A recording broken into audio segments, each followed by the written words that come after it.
What is going on, everyone? Welcome back to the channel, guys. It's your girl Crystal. Welcome back again. So guys, I missed you guys so much. I really did. I'm so sorry for all this stuff, all the delays in videos. I apologize. Your girl has been going through a whole lot, and not in a good way. Just dealing with dealing with my kids being sick, me being sick, me trying to get better. Now my baby's sick, so I just been going through a whole lot, and it's been really hard on me. But yes, I'm back, and hopefully I can continue to stay back.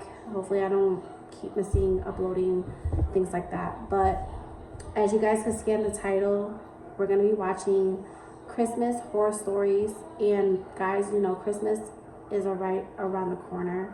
I love Christmas. Christmas is one of my favorite holidays. I think of Christmas as joyful and being really happy during the year. I don't think of negative horror things that goes on Christmas, but yes, guys, I love Christmas. It's a joy.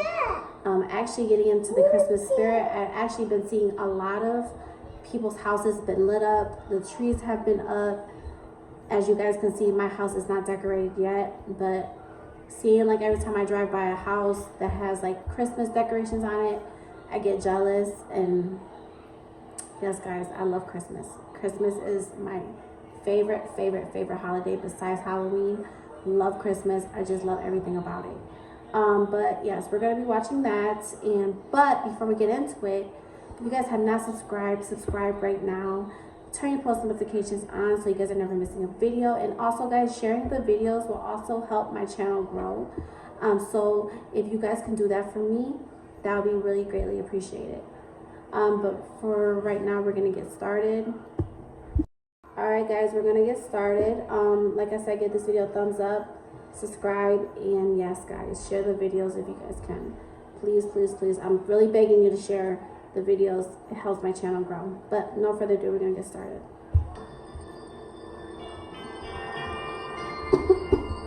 It was a cold December night, a week before Christmas. My family always does Christmas in our Hamptons, New York summer house. The Hamptons are always quiet this time of year, as a large chunk of the real estate there is owned by rich people who have 2 or 3 other houses elsewhere in the country. My dad and I were at the house first before the rest of my family, as my mom and sister still had work until the next weekend. My dad was retired at the time, and school was over for winter break for me, so we wanted to just go to the Hamptons house early. We all have our own bedrooms in this house, which sits on a quiet dead-end road. My dad turned on the heat and water and all that stuff that he always has to take care of when we return for the first time in months. I brought my PS3 to play in my room. I spent most of the first day there playing video games. On that first night we were there was a big snowstorm, another reason we wanted to come early, to beat the crappy road conditions that would come for days after the storm. The next morning when I woke up and went out to the kitchen, my dad asked me when I built the snowman. I responded, "What do you mean?" He said, "The snowman in the backyard." I went to look out the window, and there was at least 2 feet of fresh snow. But there was also a snowman sitting in our back. Check it out. What is that thing? That's a popcorn thing, no? Whoa, that's cool. Yard. Guys, if you guys know how to 2 sticks for arms angled up into the air, and it had eyes and a smile carved into the head. The eyes and mouth know how to get rid of facing the ads, let me window. know. I said to my dad, I How to didn't edit build them that. out. My dad laughed and said, "It must be the neighbor kids." My dad thought it was an innocent joke, so I did as well. The next night is where things got bad, though. I was in bed asleep and suddenly woke up to a distinct thump on my window. I was terrified. I pulled the blankets over myself to hide, to not be in view of whoever might be out there. But after 5 minutes, I started to wonder maybe it was snow that fell off the roof and blew into the window. I got up to peek out the window. I screamed, because at first I thought what I saw was a person, but it was actually another snowman standing right outside my window. There was an angry frown on this one instead of a smiling face. I screamed for my dad, and he came rushing inside. I pointed at the window, and this time he wasn't happy. He said he would go next door in the morning and talk to the kids' parents. I slept in my sister's room the rest of that night. The next morning, my dad went next door and rang the bell, but they weren't home. There were no cars in the driveway. That meant they weren't even in town. That was the only nearby house with kids in it, so this didn't exactly help explain the situation. For 5 or 6 days straight, nothing else happened until Christmas Eve night. The rest of our immediate family, plus all 4 of our grandparents, were now in the house. We were in the living room. This was before dinner, but it was already dark out. Someone knocked on the front door instead of using the doorbell. We weren't expecting any other family. I started to get nervous. My dad went over and asked, "Who is it?" Someone on the other side of the door started saying, "Please let me in, I need help." The door has no peephole or windows, nor are there any windows that would allow us to see who was on the other side of the door. My dad asked, "What's wrong?" And the voice on the other side said, "I have no one to spend Christmas with. Please help me." We all looked at each other now. My dad yelled to please leave before we call the police. The person on the other side said, "Okay, I'll leave. Please don't call the police." He never opened the door. We instantly tied this to the creepy snowmen. We knew it had to be connected. And we were right. On Christmas morning, there was a note taped to our front door. It said, "To the best of my memory, I just wanted to have a little fun. I built the snowman for the boy in the house. I don't have anyone to spend the holiday with. Hurt." In one way or another, I think whoever left that note on our door and built those 2 snowmen was mentally ill or unstable. It's very unlikely that it was meant to be a joke, considering he came to our front door. I think he was dangerous, and even if he wasn't inherently hostile, the fact that he did what he did is just enough for him to be considered somebody none of us wanted to meet.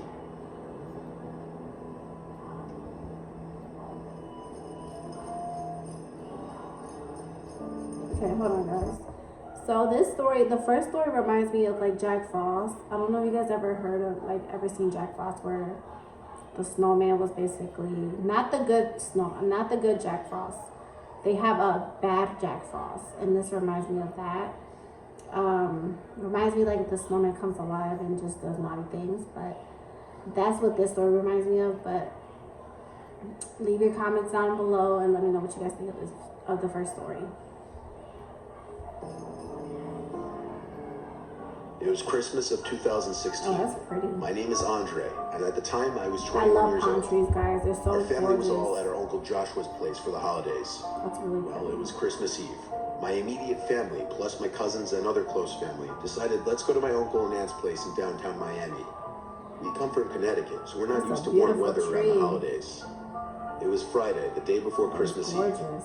My brother Nico and I, being young single males and being in Miami, wanted to go out. We were hearing about a bunch of Christmas-themed That's so parties going on at that's clubs and bars. beautiful. Nico was 18 at the time, but he had a fake ID, so we figured he'd be all right. We Love went it. to this one club on Miami Beach that was having a Christmas-themed event.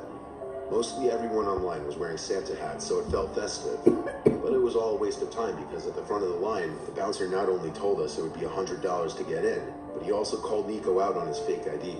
So we tried a bar not too far away, and we got into this one. There were some people wearing Santa hats here too. I guess that was expected on the weekend of Christmas. While we were at the bar, this older woman started talking to Nico. I overheard most of their conversation. The woman appeared to be mid-40s, and I heard her keep telling my brother how she had such a thing for younger guys with Hispanic accents. To be honest, it sounded kind of creepy and weird, but Nico was probably blinded by the fact that a woman was hitting on him. I just let him do his thing. The woman was wearing a blue Santa hat and had on a sexually provocative Christmas sweater. The two of them were talking for so long that I ended up making friends with the guy sitting next to me at the bar. Then suddenly Nico patted me on my shoulder and said he's gonna leave with the woman. I told him all right. I was happy for him, I guess. I stayed at the bar not much longer after that, and I just called an Uber back to my uncle's, assuming Nico would be spending the night with the woman. I was mid-Uber ride when my phone rang. Nico was calling me. I picked up to static. It sounded as though maybe he pocket dialed me, but I heard a male's voice in the background that didn't sound like my brother. And then suddenly another male's voice could be heard yelling. I said Nico's name over and over, trying for acknowledgement, but the call eventually disconnected. Obviously, this was a pretty concerning phone call. I was under the impression he was alone with a woman. I tried calling him like 10 times, and finally someone picked up. But it wasn't Nico. It was the voice of some older man with an extremely deep voice. I asked who this was. He said he found this phone on the sidewalk. I asked him if he could drop the phone off at my uncle's place or if he could meet me somewhere. He didn't answer that. I just heard talking in the background. And then I heard screaming. It was Nico's voice in the background, screaming my name, screaming help. Then the call disconnected. I asked the Uber driver to pull over, as I was freaking out trying to call anyone in my family. It was late, no one was picking up. I explained the situation to the driver, and he advised I call the police immediately. That's what I did. The police came to my uncle's place, where I woke my family up, informing them that Nico was in trouble. I had to give my best description of the woman's appearance from the bar and what time he left the bar. Then my dad and I, along with the police, went to the bar that we were at, and it was then that I got a phone call from a random number. It was Nico. He was out of breath, gasping into the phone, explaining that he was kidnapped and barely escaped. He was currently using a stranger's phone. All of us went to Nico's location, which was a sketchy street somewhere in North Miami. When we found him, his face was a bloody mess. He had two black eyes, and all of his possessions that he had on him were stolen. He gave his whole story. He left with the woman who claimed to have called an Uber or Lyft. When the alleged ride arrived at their pickup point, which was in some quiet back alley area, Nico found out once inside the car that it wasn't in fact an Uber. It was a trap. There were two men in the car who immediately held him down and threatened to shoot him if he didn't keep quiet. They started to drive for a while, and during this time, one of the men called my number, and they threatened to harm him if he yelled out anything, which he did, and that explained the bloody face and black eyes. They broke his phone, took his wallet, keys, and whatever else was on him. As the car was stopped and he wasn't being held down anymore, he ran for it out of the car. They didn't chase him. The car just sped off and disappeared. He said he believed they were going to kill him and dump his body somewhere if he didn't run. Police apparently were never able to identify the woman who appeared in the video footage from the bar. Nico said none of the men were wearing masks, more of a reason he thought they'd kill him. This completely ruined the entire holiday weekend, but we were all just happy he was alive. On Christmas night, we were all awoken to Nico's screams in the middle of the night. He was screaming, "She's in the house." What? I woke him up from whatever nightmare he was having. I have to say though, him screaming "she's in the house" made me think back to her creepy smile, and made me sleep with one eye open that night.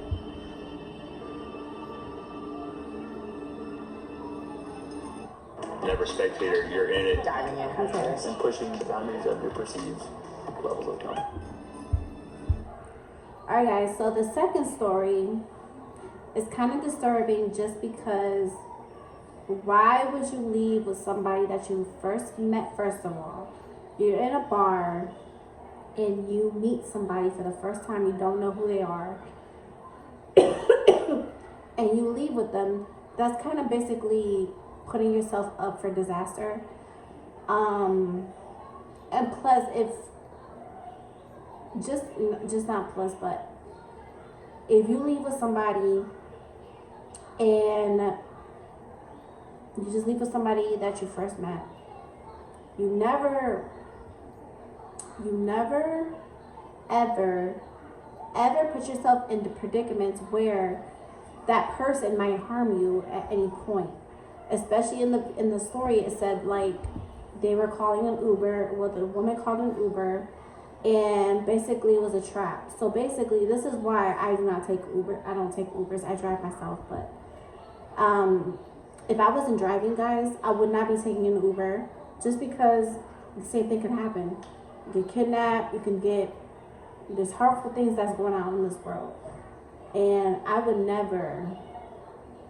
If I was at a bar, I would never leave with somebody that I just met, because you never know what their background's about. Especially if you know, not if you know, but you don't know them. So why would you leave with her if you didn't know her?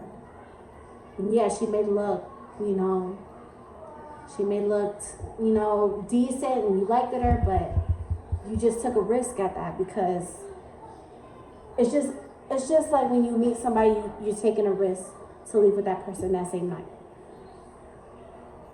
Hey, people do that. That's what they do. But me personally, I would not do that, just because I would never do that. Actually, I would never leave with somebody that I just met and then expect good out of it, because you never know.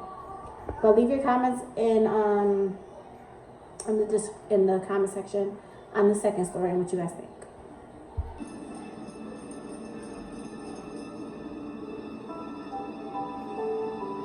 I bought a small house with my brother George a couple years back. We hosted Christmas the first year we lived in the house, just as a way of getting the family to see the place and getting everyone together for the first time in forever. We don't have the biggest family in the world, so it was the two of us, our parents, our aunt and uncle, cousin, and our sister and two nephews. Our sister came with our nephews and her husband first to help us out with the cooking and preparing. They brought their dog Mika along as well. Since they lived 2 hours away, they were going to be spending the night at our house. The rest of our family lives under an hour away, so they wouldn't be staying. Not that that house would have much more room for additional people staying over anyway. During our Christmas dinner, at one point we talked about some of the murders that happened in our area recently. Bodies had been found in the woods in our county. It wasn't a topic that we kept going on. Our mom and my sister wanted us to drop it for the sake of the holiday and the kids. After dinner, we all had some wine in the living room with a Christmas movie on in the background as we talked. After a few hours, the family started to slowly leave until it was just my brother and I, and my sister, her husband, and her kids. The kids went to bed before us. The four of us stayed up later having more wine. My girlfriend ended up coming over past 10 to spend the rest of the night with me, since all of her family had gone home. Eventually, Christmas night was over, and it was time to go to bed. I woke up to my girlfriend shaking me. The room was still dark. I groggily looked at the clock next to my bed, and it said 2-something a.m. I asked my girlfriend what the issue was, and she whispered, "Listen." I listened and heard Mika out in the hall growling. I got out of bed and entered the hall to see what was going on. Then I saw that the back door to our house was wide open, and a breeze of cold air started to hit me in the face. Mika was looking out the door. What? I checked if anyone was out there, and as I was at the back door, I heard my brother's voice call out my name for the darkness outside. He sounded like he was far away in the woods. I was worried he was in trouble or needed help with something. I went back to my room to tell my girlfriend as I put my shoes and coat on. I stepped outside with a flashlight. There was a light dusting of snow on the ground, enough to see footmarks leading from the back door down to the back deck towards the woods. I yelled back George's name very loudly. I heard his voice call back my name. It was confirmed he was in the woods now. But oddly, as I entered the woods, his footprints slowly faded and got harder to see until they were just impossible to continue following entirely. I screamed back at the top of my lungs, "Where are you? What's wrong?" I once again heard George's voice call back just my name. Every time he called me, his voice was the same distance away. I was uncomfortable getting any further away from my house because I didn't want to get lost in the woods. I tried finally calling George's phone, but he didn't pick up. I continued a little further into the woods, but now George's yelling stopped. As much as I yelled out into the woods, there was dead silence. Not even the sound of a bug in the freezing cold. Just the sound of the light breeze. And suddenly my phone rang. I was hopeful it was George, but it was my girlfriend. I picked up, and she said, "Chet, George is in his bedroom right now." "What?" I said. That didn't make any sense. I was hearing his voice this entire time in the woods. I asked her to check if my sister's husband was also still in one of the pull-out couches. And 30 seconds later, she said yes. Suddenly, I felt like I wasn't alone in the woods. Like anyone was about to grab me from any direction. I turned back the way I came and started running as fast as I could. I didn't stop until I saw the backyard light from my house becoming more visible through the trees. I made it back to my house, and everyone was awake now. George and everyone else had a look of horror on their faces when I explained that Mika was growling, looking at the wide open back door, and the fact that there were footprints leading into the woods. But the scariest part is that I thought for sure that the voice I was hearing was that of George, and whoever it was knew my name. We contemplated calling the police for half an hour, and then ended up doing so. A police officer came and just asked us any questions like if anything was stolen, if we know anyone that may mean us harm, etc. Then within half an hour, and after telling us to call back if anything else happens, he left. I don't know if I think this had anything to do with the murders that were going on at this time in our county, but I did think it was worth mentioning in the story. Nothing else did ever happen after that night, but we can't for the life of us logically explain any of this. I'm still scared to go in or near the woods past dark. Alright guys, so for the third story, I didn't even get to close out the third story, but the third story is, so the third story is basically this man is at home with family. He has family stay over. Then he sees his dog starts to growl. He goes outside into the dark. It's dark, pitch black outside. He goes in the woods. Then he supposedly heard his brother's voice, and then he got deeper into the woods, and basically his brother's voice started to go away. His brother's voice started to go away, and then he assumed that he was by himself. He wasn't by himself in the woods. Okay, first of all, I don't care if it's daytime, okay? I'm not going in the woods. And plus, if before I even go in the woods, I'll probably look at my house to make sure everybody's there.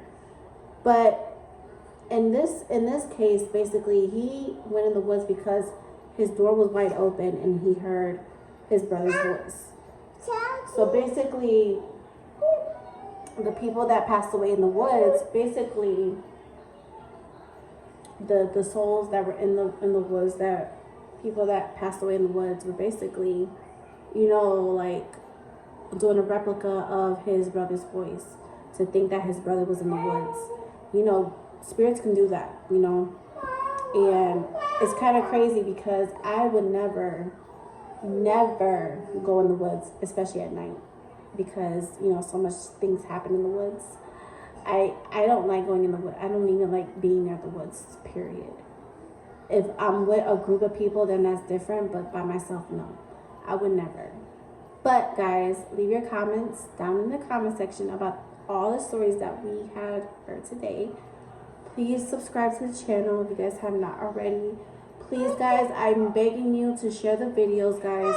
It helps my channel grow, helps the Via Familia grow. I definitely want this channel to be successful. So you sharing the videos, doing all that will help that. So I greatly appreciate it if you guys do that.